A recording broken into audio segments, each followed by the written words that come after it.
In 2020, a group of ex-Blizzard developers, the people who created Warcraft and Starcraft, some of the greatest real-time strategy games ever made, announced that they will be making a new game. They raised $40 million. They had a vision. They had the talent. They had, by all accounts, the passion. And not long after their full launch, their servers went dark. How does that happen? I followed this game from its first announcement. I read every developer update. I watched the Kickstarter hit its goal in just days. And like most of you, I wanted it to succeed. Today, I'm going to answer this question and dive deep into where it all went wrong. Because this is not just a story of one bad game launch. This is a warning for an entire genre. Let's take a look back at how it all started. Tim Morton and Tim Campbell leave Blizzard and form Frost Giant Studios. And the RTS community, our community, rejoiced. And rightfully so. There were not some random developers. These were the people who literally worked on one of the genre's greatest mainstream hits, Starcraft 2. Their pitch was simple. Blizzard had walked away from real-time strategy and the competitive scene was fading and nobody was stepping in to fill their shoes. Frost Giant wanted to fill that gap. They promised a competitive, real-time strategy built for Starcraft 2 audience. Fast-paced, multiplayer, ranked ladders, and esports ecosystem with a campaign on the side for the casual players. Now, I want to stop you right there for a second, because that pitch already tells you something. It is built for a very specific type of player, the high APM ranked ladder competitive tryhard. And that player represents only a small percentage of the RTS player base. But we will come back to that later in more detail. The pitch worked. They raised $2.8 million on Kickstarter in 2023, on top of $35 million in funding they already had secured for Riot Games, Bitcraft, and many more. In August 2024, they launched into early access on Steam. Free to play. But if you shoot the king, you better kill the king. And boy, did they miss their shot. The early access launch was, to put it plainly, a disaster. It was bare bones with no offline skirmish mode, a campaign that could not be paused and you could only load from checkpoints. There was no standardized save feature. It looked like a game from 2012, felt like a game from 2012, and shipped with less content than most games from 2012. The campaign, the part of the game that most RTS players actually care about, the part that was supposed to win over players who weren't already Starcraft 2 veterans, launched with one act. One. For a game that had promised a full story with 3 different factions, you got a handful of missions, no memorable cutscenes, no characters worth caring about. Well, actually there was one memorable character, but not in a good way.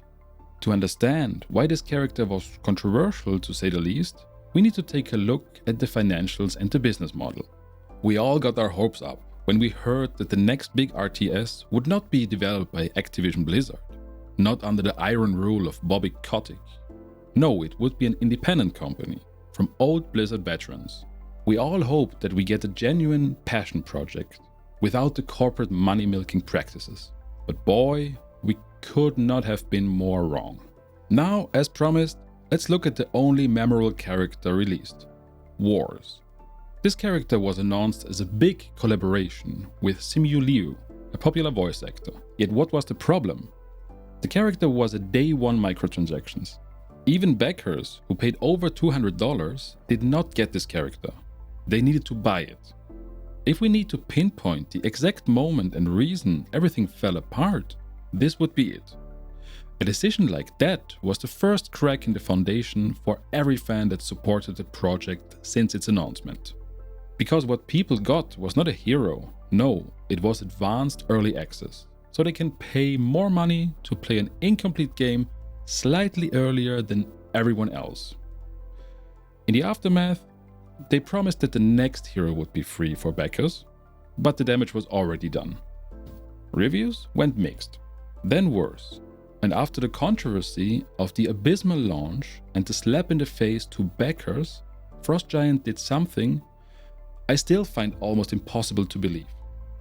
They faked reviews.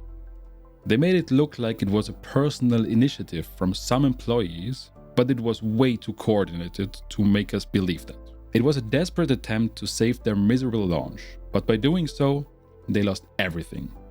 Personal accounts from multiple Frost Giant members changed their name and gave positive reviews on the game, only to later admit to it and change company policies surrounding the controversy.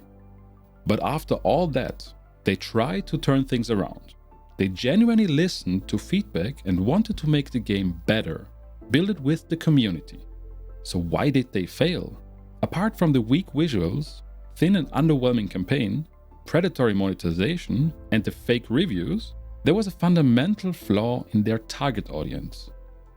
The real reason Stormgate fails so hard is that Frost Giant built a game for a player who does not exist. Stormgate tried to be the spiritual successor to Starcraft 2. Specifically, they tried to target the void in the competitive scene. Yet the problem is that only 20% of players actually play multiplayer in RTS games, as confirmed in a well-known interview by Loco. Most people come into these games are, wings heart, they play the campaign. We see about 80% of the people that love the campaign, and only 20% stick around for the hardcore multiplayer. If you build your game for a competitive ranked player, you're missing out on more than 80% of your player base. Without a solid campaign to get players invested into your game, you're set up to fail. And for the 20% of competitive players, why should they switch from StarCraft 2 to Stormgate? There was no real reason for them. The game felt and looked like a cheap copy and did not have any unique selling point. We got 3 factions that could not be any closer to the original StarCraft factions that were invented over 25 years ago. The only innovation that was happening was that they tried to make the game less micro-heavy and genuinely had good ideas with the control scheme to reduce high APM skill ceilings. But it was just not enough. Most of us are not here for high APM sweaty competitive matches. We, the average RTS player, just want a great campaign, a rich story, and memorable characters. An offline skirmish mode where we can play against the AI with our own rules. I want to turtle up, build my base, train my army, and just steamroll the opponent. Watch an epic battle unfold. That's it. That's all we ever asked for. Frost Giant misread their audience. They focused on an audience that does only exist in a small number. And that's a mistake $40 million cannot fix. Now, what about you? Did you back Stormgate? Did you follow it in any kind of hope? Because I think most of us in this community have a complicated relationship with the game. We wanted it to succeed, and watching it fail hurt in a way that is difficult to explain to someone that isn't an RTS fan. What comes next for the genre? We will get to that. But first, the part of this story that I think nobody is talking about. Here's what keeps me thinking about this even after the story is over. It's not the game itself. Games fail. That's part of the industry. It is painful, but it happens. The problem is that Stormgate's failure signals to everyone else. The boardrooms, the publisher meetings, the investment calls, the pitches that will never get funded. Every time a developer pitches an RTS game right now, the person across the table pulls up Stormgate. These were ex-Blizzard developers, $40 million. Didn't work. That's the real damage. How many developers have an RTS concept sitting in a folder right now? How many of them looked at Stormgate's Steam numbers and decided the risk wasn't worth taking? How many publishers looked at the same data and quietly added RTS to the list of genres they would not invest in? In 2022, before Stormgate even launched, a video made by Giant Grant Games was predicting almost exactly what would happen. The title was "The Next Major RTS Will Fail." This is why. In hindsight, it reads like a prophecy. But is it fair that one high-profile failure poisons the well for an entire genre? Of course not, but fairness is not how investment decisions get made. And that means the next great RTS might not come from a studio with $40 million. It might come from 3 people and a Kickstarter campaign. And honestly, maybe that's exactly what the genre needs. So what would a successful modern RTS actually look like? I have a clear opinion on this. First, the most obvious reason. We deserve a campaign that respects our time. One that gives us a story, personality, and missions that make us feel powerful. That is not a controversial ask. Command & Conquer built an empire on it. The story that began with Warcraft 3 is still ongoing in its undying MMO WoW. If you want players to be invested in your game, you need to give them a reason. Second, respect the pace of your actual audience, which means proper AI skirmish modes with meaningful difficulty. Longer, more strategic match pacing. Room to breathe, room to think. Not a test of your reflexes, but a test of your strategic skills. Let your players build their bases, train their armies, and after a cozy period of laid-back planning, steamroll the opponent with an epic army.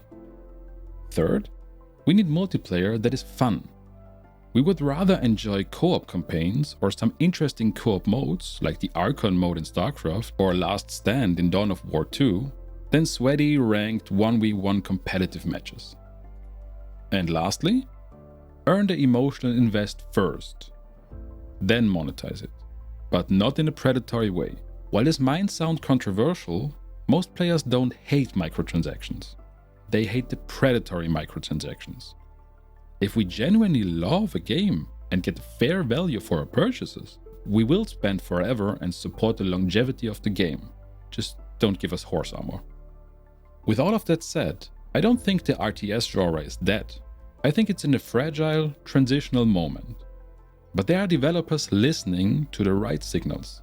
And in 2026, we could not be happier with what we are able to play right now and what is on the horizon. Let me give you a quick look at the state of the genre. Beyond All Reason is the spiritual successor to Total Annihilation with some Supreme Commander mixed into it. It's a sandbox game in its very early testing phase that is free to play and has a very large community surrounding it. They are doing a lot of things right and I am watching it closely. I will cover it in a future video as well.